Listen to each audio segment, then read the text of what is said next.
ایک نوجوان بے ڈھنگی نماز پڑھ رہا تھا، مرضی میں آئے نماز پڑھے، مرضی میں آئے نماز نہ پڑھے، اور جیسی مرضی ویسی، کبھی ٹوپی کے ساتھ کبھی ٹوپی کے بغیر۔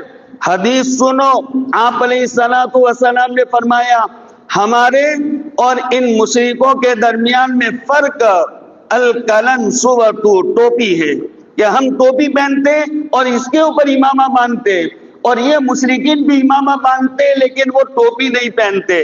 اس کا مطلب یہ میرے سرکار نے زندگی بھر ٹوپی پہنی ہے، اور ٹوپی کا فائدہ یہ ہوگا، اور نوجوان کبھی ٹوپی کے بغیر عمومی ماحول ہونے لگا، جتنا سر کھلا رہے گا یاد رکھو جلدی سے آپ کی یادداشت کمزور ہو جائے گی۔ ایک وقت ایسا بھی آئے گا آپ اپنے دماغ کو کھو بیٹھو گے، اور جتنا سر آپ کا ڈھپا رہے گا چھپا رہے گا آپ کی یادداشت مضبوط ہوگی، آپ پاگل ہونے سے بھی بچ جاؤ گے۔ اللہ کے نبی علیہ السلام نے زندگی بھر ٹوپی پہنی، وہ بے ڈھنگی نماز پڑھ لیتا تھا، ٹوپی کے ساتھ ٹوپی کے بغیر، کبھی 2 رکعت کبھی 4 رکعت۔ تو کسی کہنے والے نے اس کو کہا ارے بھائی نماز کا مسئلہ ہے، ڈھنگ سے نماز پڑھو۔ ہاں، تو پھر اس نے جواب کیا دیا، ارے بھائی تو اپنے قبر کی فکر کر، میرے قبر کی فکر کی ضرورت نہیں ہے، اپنے قبر کی فکر تو کر، میں اپنی قبر کو سنبھال لوں گا۔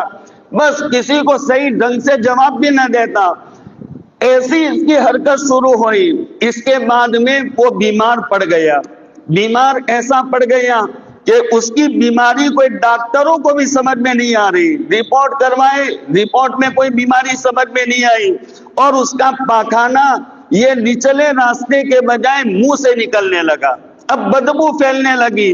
3 دن کے بعد میں وہ مر گیا، اور مر کر جب اس کا جنازہ چلا تو پھر اس کے ساتھ محلے اور پورے گاؤں کے کتے، اور اس انداز سے کہ جنازے کو ابھی نیچے گرا دیں گے، تو مستقل باقاعدہ لوگوں کو ان کتوں کو روکنے کے لیے لاٹھیوں کا انتظام کرنا پڑا، اور پھر اس کو لے کر قبرستان گئے، اور قبرستان جانے کے بعد صلاۃ جنازہ پڑھی اور اس کو دفن کیا۔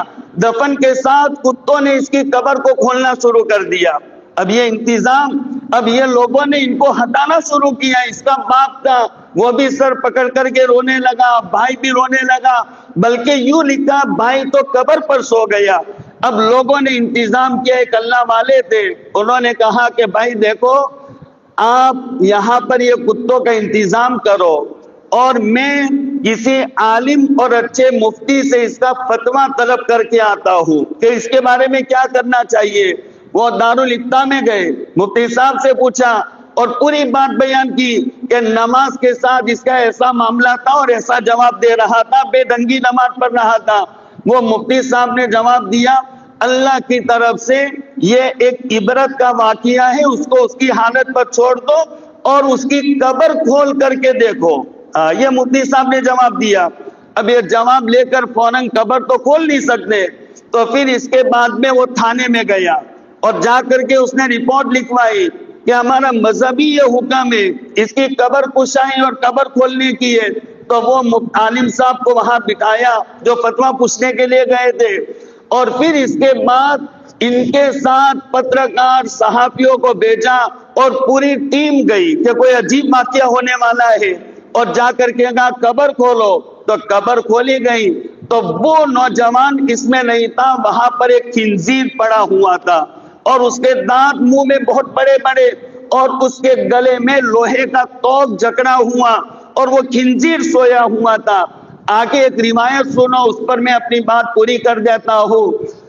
قرآن کریم میں ہے وَإِن مِّن شَيْءٍ إِلَّا يُسَبِّحُ بِحَمْدِهِ، دنیا میں جتنی چیزیں ہیں ساری کی ساری اللہ کی تسبیح اور پاکی بیان کرتی ہے، لیکن تم ان کی تسبیح اور پاکی کو اور ان کی بڑائی کو سمجھتے نہیں ہو۔ اونٹ یہ تسبیح بیان کرتا ہے الحمدللہ الذی جعلنی جمالا، اے اللہ تیرا شکر ہے کہ تو نے مجھے اونٹ بنایا، وَلَمْ يَجْعَلْنِي حِمَارًا، اور مجھے گدھا نہیں بنایا۔ یہ اونٹ بھی تسبیح پڑھتا ہے۔ ایک اللہ والے پر یہ کشف ہوا اور انہوں نے بیان کیا اونٹ ایسی تسبیح پڑھتا ہے۔ اور گدھا یہ تسبیح پڑھتا ہے الحمدللہ الذی جعلنی حمارا ولم یجعلنی کلبا، اے اللہ تیرا شکر کہ تو نے مجھے گدھا بنایا، کتا نہیں بنایا۔ اور پھر کتا بھی تسبیح پڑھتا ہے الحمدللہ الذی جعلنی کلبا ولم یجعلنی خنزیرا، اے اللہ تیرا شکر ہے کہ تو نے مجھے کتا بنایا، تو نے مجھے خنزیر اور سور نہیں بنایا۔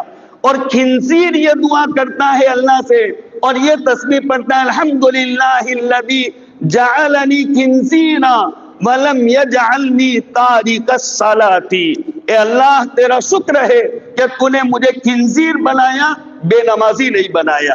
یہ خنزیر بھی اللہ سے دعا کرتا ہے اللہ تیرا شکر ہے کہ تو نے مجھے خنزیر بنایا، جو خنزیر نجس العین ہے، پاک ہونے کی کوئی شکل نہیں، اس کا بال بھی ناپاک، ہڈی بھی ناپاک، ناخن بھی ناپاک، پورا کا پورا خنزیر ناپاک، لیکن وہ خنزیر بھی اللہ سے یہ تسبیح پڑھتا ہے کہ اللہ تیرا شکر ہے کہ تو نے مجھے خنزیر بنایا، بے نمازی نہیں بنایا۔ تو خنزیر بھی بے نمازی سے پناہ مانگتا ہے۔ وہ بے نمازی ہمارے گھر میں ہم بے نمازی ہو، ہماری بیوی بے نمازی ہو، جوان بچہ بے نمازی ہو، ہماری دوسری بچی بے نمازی ہو، وہ گھر کا کیا حال ہوگا؟ جبکہ امام شافعی فرماتے بے نمازی کو دفن کیا جائے تو 40 قبریں چاروں طرف سے متاثر ہوتی ہے اس کے عذاب کی وجہ سے، تو وہ گھر پر پھر اللہ کی کتنی لعنتیں اور کیا کیا پھٹکار اللہ کی طرف سے برسا ہوگا۔ اس لیے میرے بھائیوں، آج کا سبق یہ تھا ہم نمازی بن جائے۔